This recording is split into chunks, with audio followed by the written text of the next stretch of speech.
Pour les passagers, Cameroun Airlines, à destination de Paris, sont priés de se présenter à la salle d'attente pour embarquement immédiat.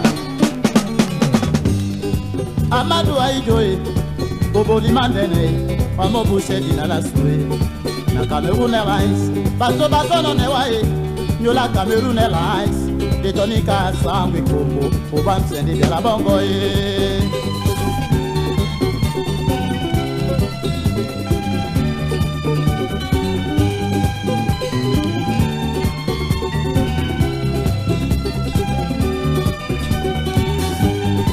Amadou Aïdoé, Bobo Limandene, na Wabobo Sedi na la Soué, na Cameroun Airlines, Bato non Newaye, Nyola Cameroun Airlines, Detonika Sangwe Komo, Obam Sendi de la Bongoye.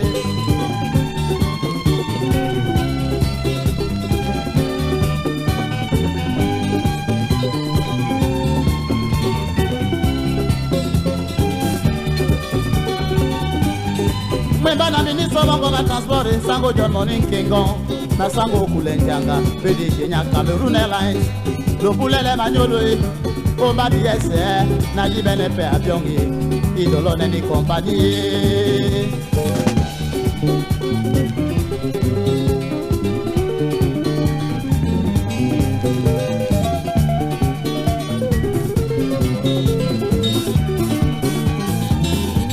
Ombusa ni kape, luwasi manke ya mese. Na yabyo ibele umaina, imateme no, na musango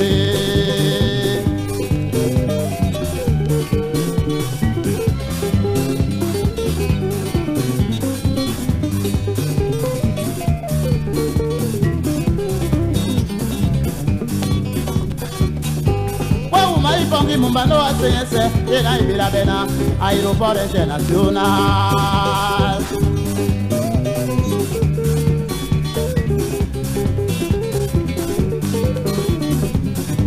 Wow, my Bongi Mumbano a CNC, et là il a bena, aéroport international.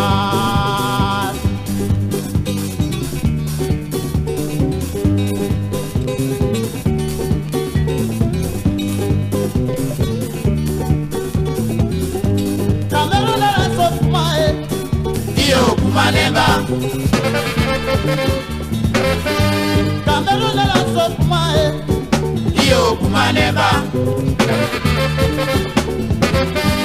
Cameroun la Sofumae Iyo Kumaneba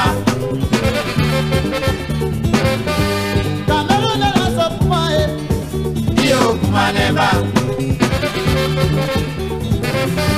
Cameroun la Sosojoe Iyo Sojoneba Cameroun la Sosojoe Iyo Sojoneba Cameroun la Sodawae Iyo Dawaneba Cameroun la Sodawae Iyo Dawaneba Cameroun la Sodawae Iyo Dawaneba Cameroun la Sofumae Iyo Kumaneba Cameroun la Sofumae Iyo Kumaneba Cameroun la Sosojoe Iyo Sojoneba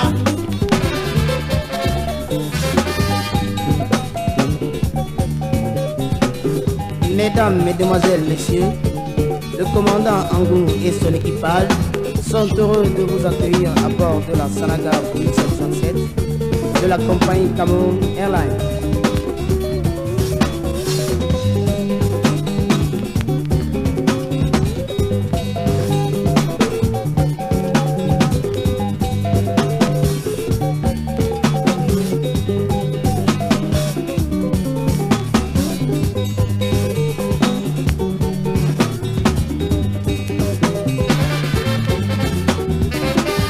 Cameroun la Sofumae Iyo Kumaneba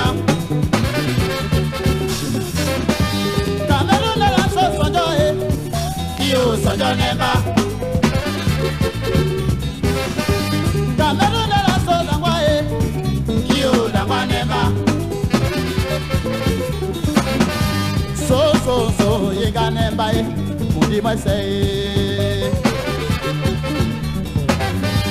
Pour vos vacances et voyages d'affaires au Cameroun, prenez les vols Cameroun Airlines pour un mieux service. Merci.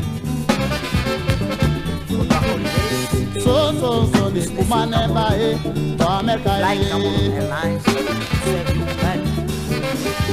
So,